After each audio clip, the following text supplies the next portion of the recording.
Hello, big beautiful world. You won't believe what kind of... I beg your pardon. Okay, keep that one to yourself. You won't believe what kind of morning I've had with this puppy, with the flight sim. I'll tell you all about it once we get up in the air.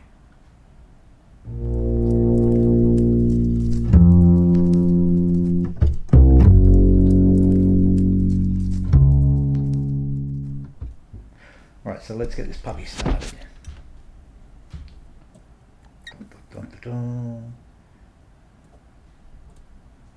It's going to be our fuses. I don't know what the hell that is, but you know what? I'm fine with that. I am fine. Oh, I want to make sure I've got everything I need. Everything. Alright, so. Oh, guess look. We've got fuel. We have fuel now. Oh, e-power.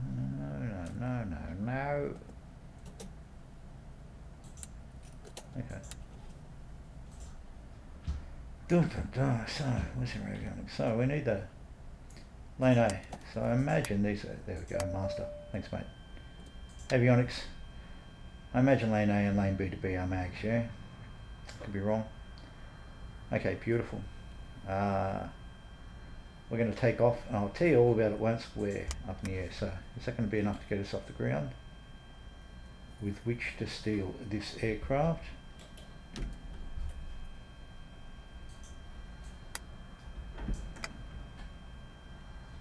Très intéressant. Oh, hang on. I want to give us some juice first, eh? Okay. Alright, let's see what happens. Not feeling love. Not feeling the love at all. Okay. I'm guessing. Alright, let's do that. See if that's what we needed. Rock and roll. Yeah. Straight off the bat. Okay, so shut me up. Sorry, clan, I've never stolen this puppy before, so... No, I don't want to keep the fuel, do I? That's a bit better. Where's our bloody lines? Strobe, should have plonked that on before. Wigwags, do we want the wig? Yeah, you know what? Nabs we're going to need. Yeah. That's our internal. You know what? Sure. Okay, cool. Now, where was I?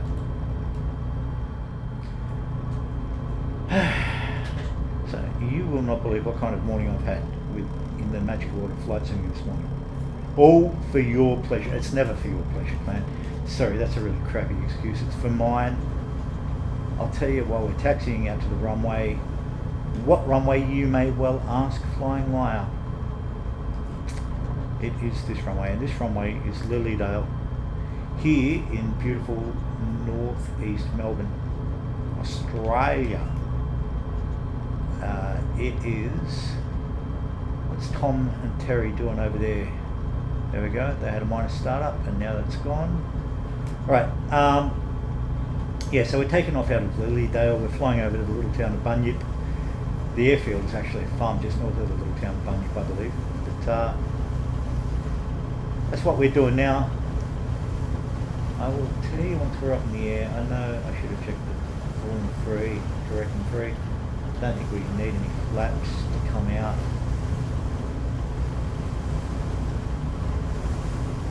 I only bought this today, and I'll tell you why I only bought this today. I only bought this today because this is really, this is stole in its purest form, this Kitfox, isn't it? So why don't I just take off out of here, eh? And we'll head down 180. Cool. We will head down here.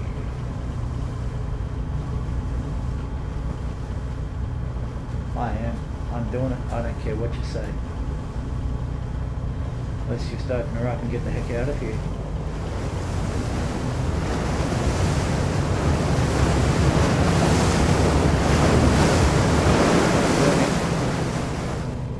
And we're away. Okay, so we're taking up this Fox 2, this Kitfox, or whatever you want. This isn't the Trent Palmer one. This is the one that has just made it to the marketplace. Ask me how I know. I am desperate to tell you. And I will tell you now.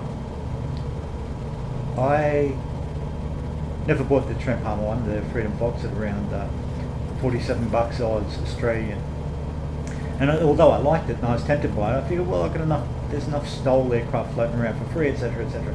And although this is a work of art and a lot of fun, and you get the scenarios and all the rest of it, you get a couple of bush trips, you get a little camping in the back just like you do with this one, it just wasn't enough to tempt me.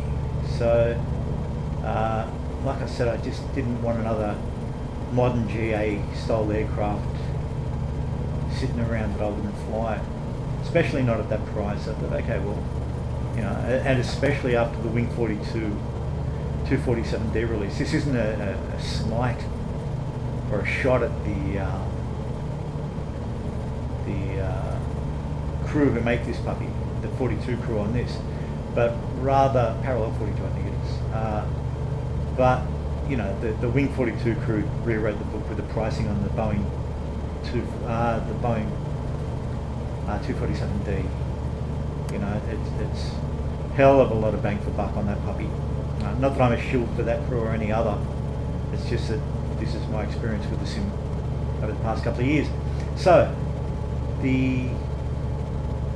this morning, referring back to Wing 42 for a minute, their first release a couple of years ago was the then excellent Bleriot, the Bleriot 11, and it was a blast to fly around. It's spicy to get off the ground because of the ground lube with the physics and all the rest of it of Microsoft Flight Simulator. Just a real, and a handful to fly, and always very hands-on. You know, everybody wanted to recreate the famous flight across La Manche, the Channel crossing that Bleriot did in 1909. Anyway, I loved it when I got the Bleriot a couple of years ago. It was a joy to blood around in around 40 kilometres an hour. You know, basically the slowest speed of a car in any of these neighbourhoods now by law. However, over the past couple of weeks, in preparation for the coming Malta and Italy update, which if you didn't watch last night's interesting video that I posted on Malta, a quick flight around Malta, maybe go ahead and do so and have a laugh. It is, the word I'm after is trippy. Anyway, so I thought, okay, but I wanted to take up the Bleriot, and it just didn't want to start yet. You know, buy the book, Control E to kick in. There's a famous trick with it to go full throttle over the past couple of years. Nothing worked.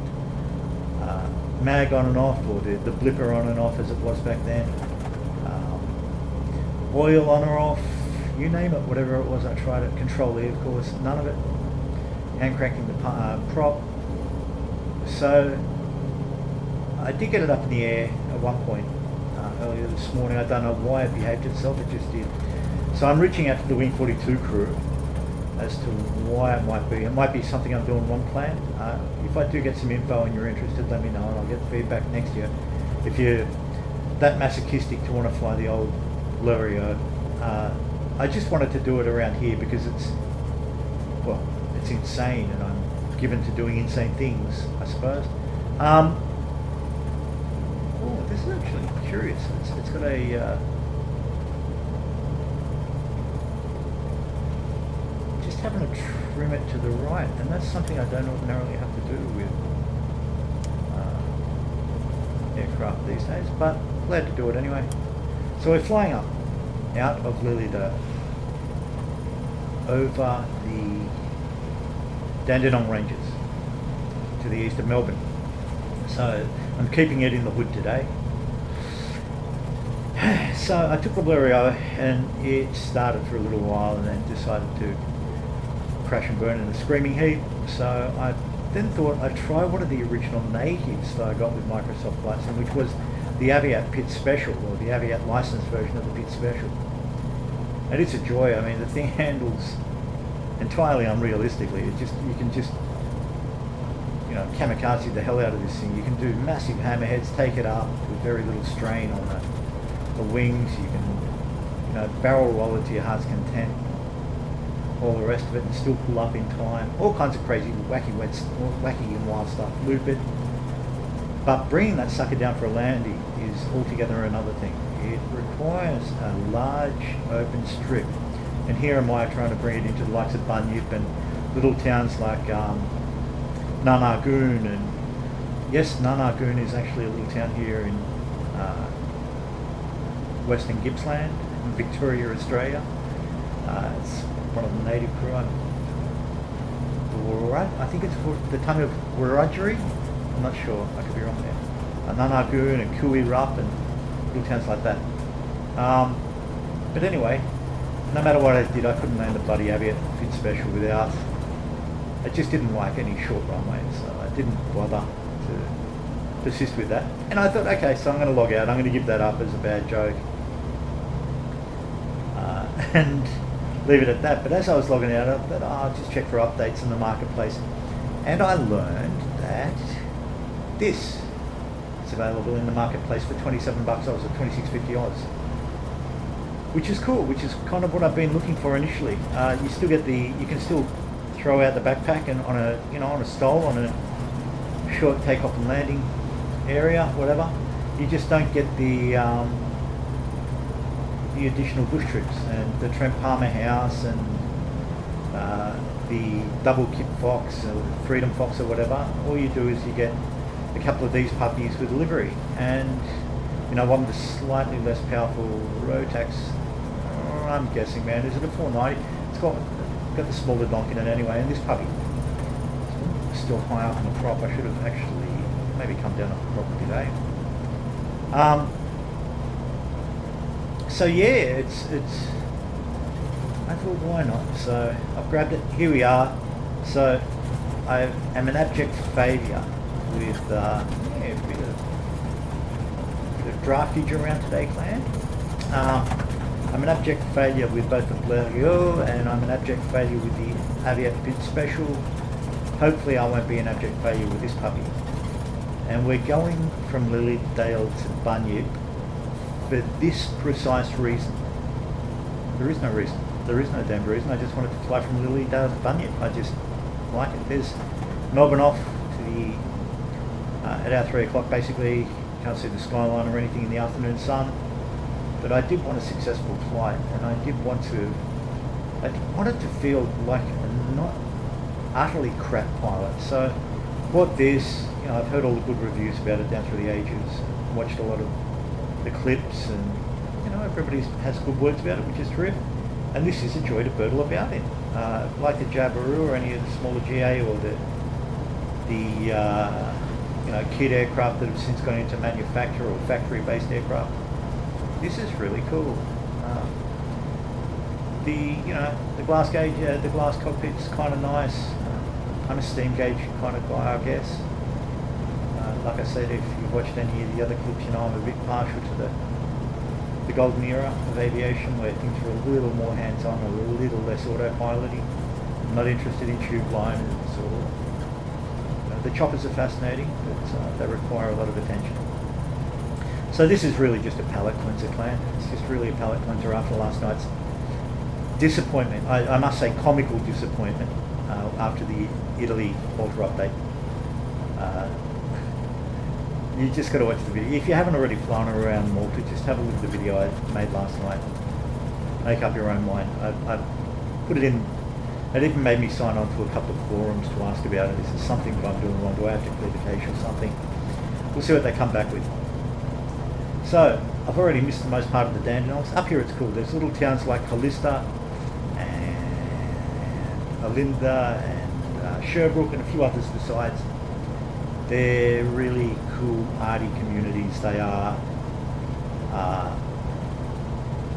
chock brim with old folkies and good visual artists and so on and so forth.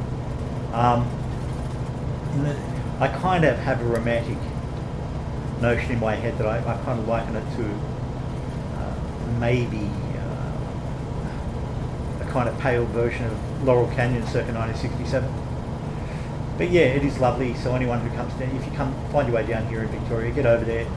Over the northern point of the ranges here, you've got all the vineyards, and like I said, up in the Dandenong ranges themselves, you've got this wonderful little RC towns covered in the evening and morning mist in autumn, which it is now here in Australia. Still the last days of autumn. I believe that'll be Cockatoo or Emerald. But, not too sure, man. Not too sure. So, yeah, all really, really good. This thing's joint's really quiet. I know you can fly with the doors open. Not that I'd want to. Certainly not at around 90 bloody knots anyway. And as you saw, in order to nick it in the first place, it just took a few things to flip and you get her up in the air. And in a very, very small amount of runway. And I'm glad I bought this because after the ignominy, the sheer humiliation of the Aviat experience, I thought I was doing so well until I brought that sucker into land, and no, it doesn't like coming down to the ground, unfortunately. So I'll only bring it into the major airports. Lesson learned. Looks good in the afternoon sun, this puppy. It's really cool. I'm impressed. Let's hop outside and have a squeeze.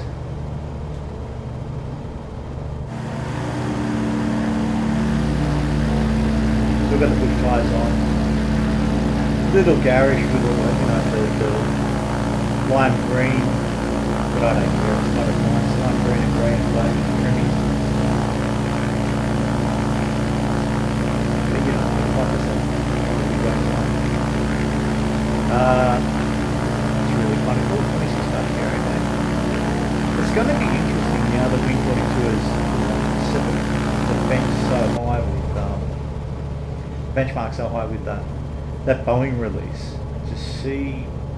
I understand a couple of the tube liner crew have brought down the pricing in the wake of it. As to whether it's been influential or not, or whether they would admit that it's been influential, I think remains to be seen. But yeah, that I still got to take it up. Actually, I poodled about in it, and it's a joy to fly, especially if you love these. You know, the 247 and the Electra. I think they've done a couple of patches to the E10 now, and that's really also very beautiful. I know I've played the bad reviews when it was initially released, but I think they're going on, bringing in the love with that.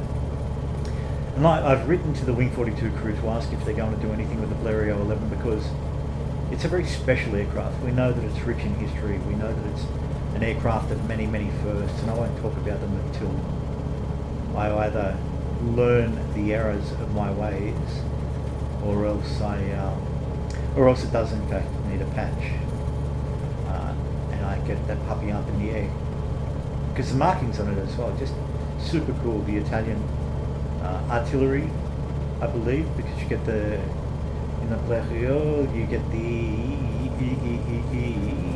Italian artillery spotter around the first stage of the opening gambit of World War One, and it was used the Gnome Amiga engine.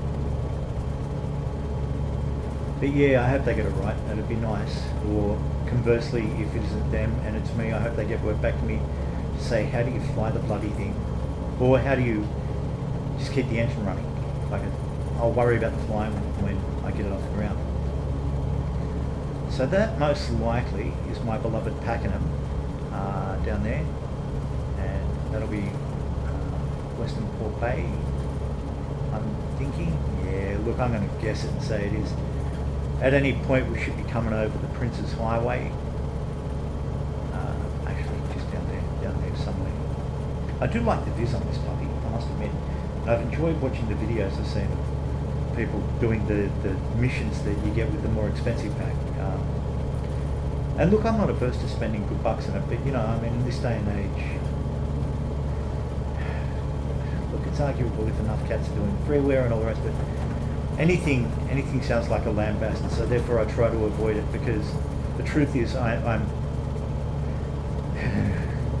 obsequiously appreciative, for lack of a better way of putting it, of the amazing work that a lot of developers have put into it, whether it's the high performance crew with the choppers, right through to Rotus and Pilot. You've heard me drop all the names before, through to Win42 and the work coming out of it, through to the Isotta and Microsoft teams themselves, Jorgen the crew. This thing is outstanding, and we all get our painful 15 seconds of picking it to pieces, and, putting all the failures under the microscope and critiquing, which is really a fair call. That's what we should be doing. Of course we should. But on the other hand, I'm not as I keep banging on, I'm not a reviewer. I don't think I'm in a position to review, other than in some kind of barbaric fashion, say, I dig this, I don't dig this, I really this gets me off, that doesn't get me off, and so on and so forth. So, that looks like my playing field right there, but it won't be. I know it won't be, because I'm looking for a river, peeps. Looking for a highway and a river. That's the whole idea of MSFS 2020. It revolutionised what we can think about VFR. Anyway, I don't know what to talk about the Fox series or the Kitfox series, so I'll shut up to that end. I'll shut up about my mock turtle broken heart with the whole Malta experience, my mock turtle broken heart with the whole Bleriot experience, my mock turtle broken heart with my inability to land that bloody Aviat pit special. And I will talk instead about, what do I normally talk about? Oh, music. What do I shoot the breeze about? Music. That's what I talk about. Actually, I just want to confirm something. You cats don't mind. Because you know I love running on. There we go. Okay.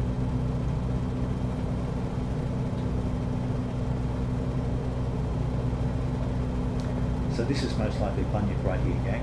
Look out, Bunyip. Okay, so that'll be the train station. No, that's your railroad. That's your roundabout. Where's the train running from? Maybe it does go through there after all. Maybe that's your bridge over. In any case.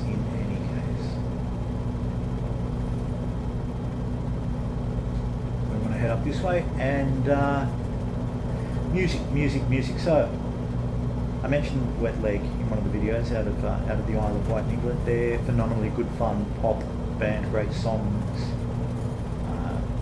tales of suburban angst and boredom and ennui and all the rest of it, but they are superb. I don't know what it is that they bring that makes it sound fresh and invigorating. It just does. They're a very cool band. But the albums or the music I've been spinning up most over the past 5 months is, without a doubt, my one treat to myself at Christmas. I'm a massive Frank Zappa fan, probably medium to hardcore, if I had to put a kind of bandwidth on it. And the Family Trust, the Zappa Family Trust, for anyone who's into Zappa's music. Before Christmas, released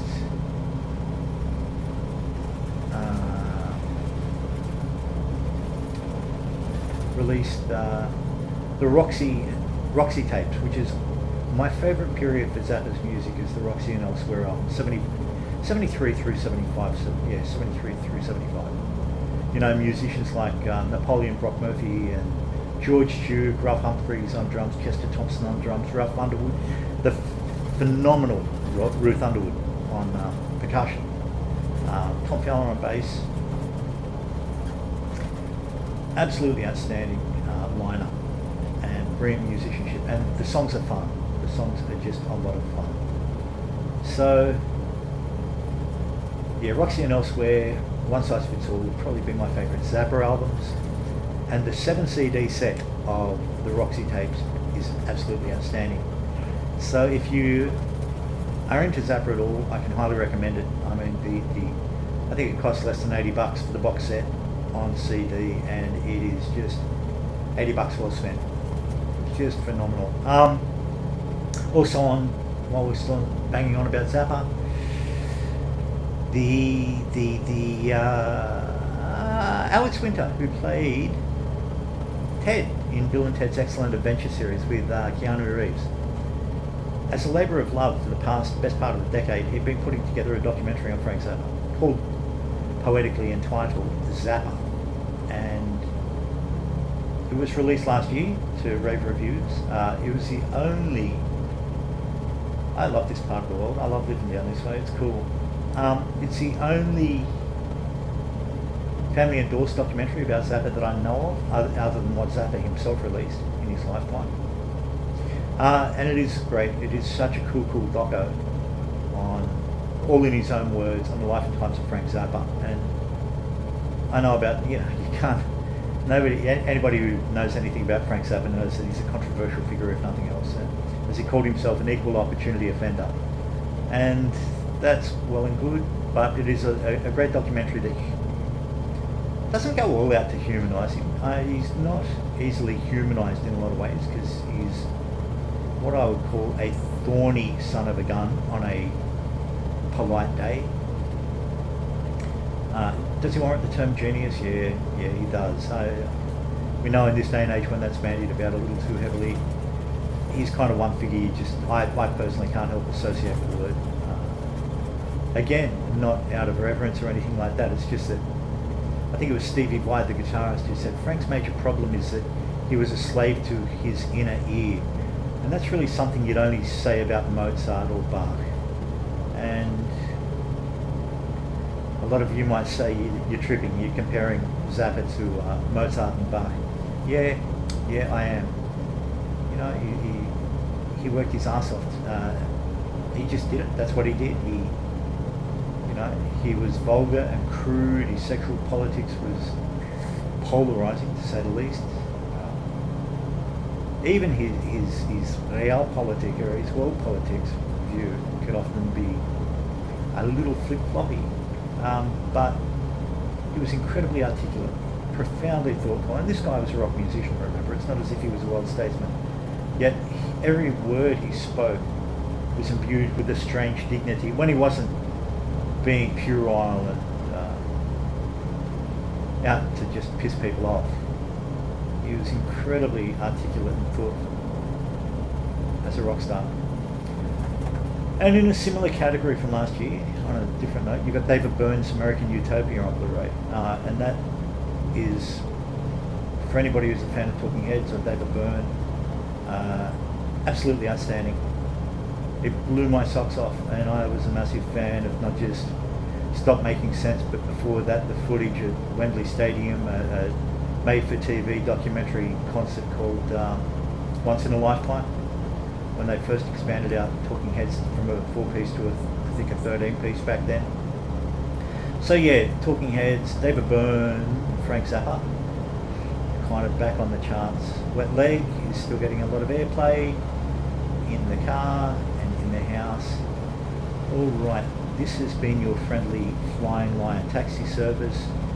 We are going to get onto bass and then final for Bunyip, and I believe Bunyip is, I don't think it is Wurundjeri, I'm not sure where that language origin is, but nonetheless, we're getting on the final. You guys can imagine I'm making the call into Tower, into Approach to say let me come home, etc, etc. Doing all that as we speak. This thing is really lovely. So for 26 bucks Oz, this is really good. Okay, I know, like I said, it came under a lot of flack for the price, but honestly, for the larger, the big brother of this puppy, that you pay. Look at the sunset. Okay, so that's cool. Let me try and get it.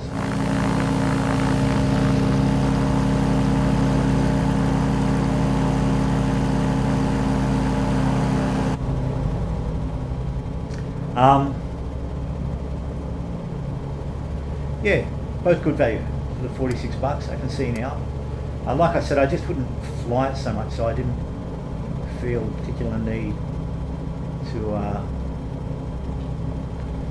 Actually, I've got bloody nut, aren't I? What are you doing, Flying Lion? Doesn't matter. It's stole. I can bring this puppy down in a heartbeat, theoretically. So yeah, I rather like this Kitfox. I look forward to getting around in it some more. I haven't got things like the Zenith and stuff. I really don't, like I said, I really don't feel a need for that. This should be enough to get me by for a while. I understand, I'm hoping that Wing 42 are going to release the Vega, the old Willie Post aircraft, like Wiley Post aircraft and so on, which would be really cool, but I'm hoping that that's the case.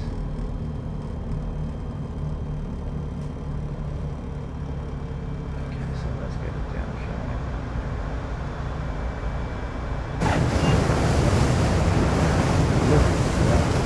That's and we come to our stop. Now theoretically, I don't want to hang out at the farmhouse. I want to try this.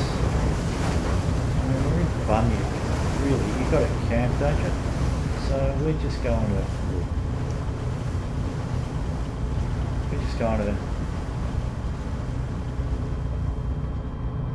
We are going to pull up. We're going to plop our handbrake on. What am I doing? There we go. Plop our handbrake on. We are going to kill out the fuel.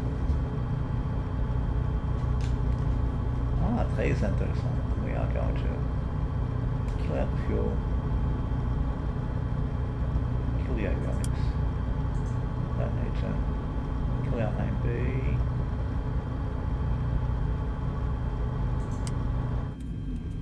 Thank you. Thank you. Thank you.